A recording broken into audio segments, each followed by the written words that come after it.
Is AI all a hype? Is it a bubble waiting to pop? Well, MIT's new GenAI Divide report dropped a brutal headline. Despite investing $30 to $40 billion in GenAI initiatives, 95% of the organizations report that they have had zero measurable ROI. I read through the report, and surprisingly, there was no mention of the construction industry, a $13 trillion sector. So, over the next 10 minutes, I'm going to break down MIT's core findings, key takeaways, and translate into what it actually means for construction. So, let's dive into it. The first key takeaway here is the paradox of the potential and the progress. Now, what do I mean by that? AI in construction is currently valued at roughly $4 billion as of 2024 and is projected to hit almost $23 billion by 2032, which is a compounded annual growth rate of 24.6%. Talking specifically about the generative AI, it is currently valued approximately $300 million as of 2024 and is projected to hit $6 billion by 2034, which is a 35.12% CAGR. Now, these are literally the hockey stick numbers, but the reality on the actual job sites is way messier. Each project is different. It has different teams and people, different types of contracts, different ways of working, different SOPs.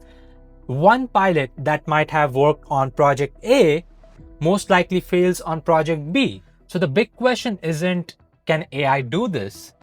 It's rather, can you deploy this across multiple projects and niches within construction that actually saves you money? The construction industry has a reputation of being slow to embrace new technology. I don't necessarily agree with that statement, and it's a different conversation altogether.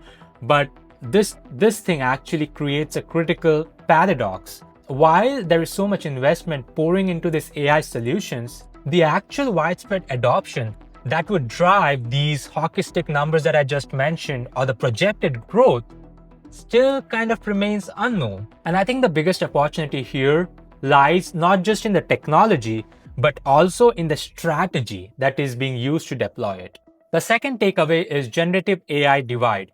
MIT breaks generative AI into two categories. First is your general purpose tools. Think about your ChatGPT, Claude, Grok, Gemini. And the second is enterprise grade systems, which are built for businesses. The first is supposed to boost up the productivity for your individuals, and the latter is supposed to have a positive impact on the companies. Sounds simple, right? It actually isn't. Let me explain why. In construction, this divide is huge. A lot of employees are using your individual chatbots and are finding some sort of value from it. But again, those systems are free to use.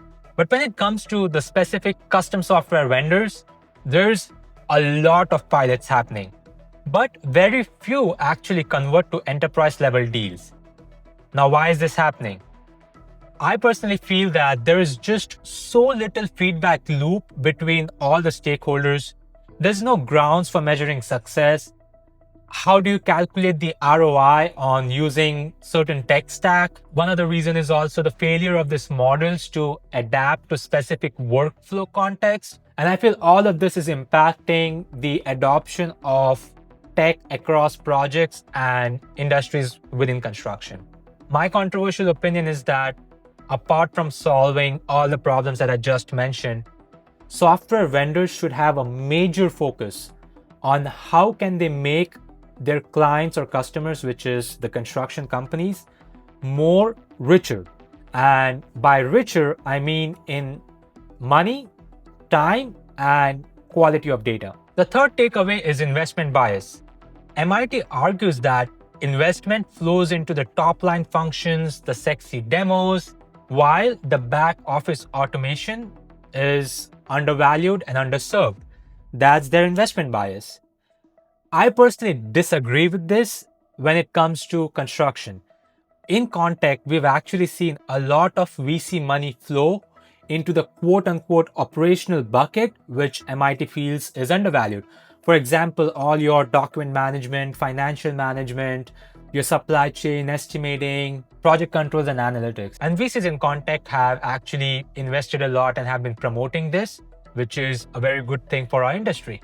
The fourth takeaway is the implementation advantage. The report mentions that projects built with external partnerships see twice the success rate of internal builds. Well, in the context of construction, it plays out in a very predictable manner, right? Hardly any general contractors are investing in their internal tools. I know a couple top E&R firms like Skanska have built and invested a lot in their internal AI tools and dashboards. But let's face it, not all general contractors have the resources and the engineering bench to actually build, maintain, and scale these AI models across their projects. So the takeoff is actually pretty simple. Buying gets you to usage faster and you can reap those benefits. But building internally would give you control, IP, but it is often very slow and an expensive process. My personal take here is that going forward, I definitely see a lot of companies investing heavily in their data capture SOPs, their lessons learned, and using all this structured data to build internal AI tools and scale it. So we discussed 4 major takeaways from the MIT report, and here is a concise tabular format of all the 4 topics that we've discussed from the MIT report and how it translates to what it actually means for construction. Feel free to pause and take a screenshot, but I'll also drop the document in the description in case you need it. So we discussed a lot. What is the bottom line? Here are my final thoughts. Overall, I think the report has some legit arguments about the failures of AI and the reality check that we need. But here's where I'm going to push back. Some of the conclusions made in the report has absolutely no relation to how the construction industry actually operates. And not to mention, this was just a survey about 300 AI initiatives and some 150 odd interviews with executives, right? Which is a pretty small sample size. And it is actually also missing some of the key sectors or industries like construction. And it also does not cover different geographies. So although some of the lessons are valuable, it is not something which is set in stone. That being said, I am extremely bullish on construction tech, and while this report has some valuable lessons, it is actually missing a lot of the fundamental realities of our industry, right? Yes, construction is fragmented. Yes, we are risk averse. Yes, our data is unstructured and messy. But you know what? This is exactly why the opportunity is so massive. We are not trying to optimize an already efficient system, but rather we need to make radical changes to some of the workflows which are broken to the core. And that means even a small AI deployment can actually have an outsized return, which is kind of insane. But here's the part that MIT did get right. Technology in itself is just not enough. The biggest barrier isn't just the AI models, it is also the organization structure and mindset. And the companies that will succeed in the future will have a forward way of thinking and will complement this smart technologies and AI adoption along with an organizational mindset shift and are actually open to the new ways of building. I would love to hear in the comments your views about the use and the adoption of AI in construction, and where do you see it going in the near future. If you found this video insightful, please hit the like button, check out my channel, and subscribe for more content related to construction and technology. Let me know what other videos you would like to see on the channel, and I'll see you in the next one.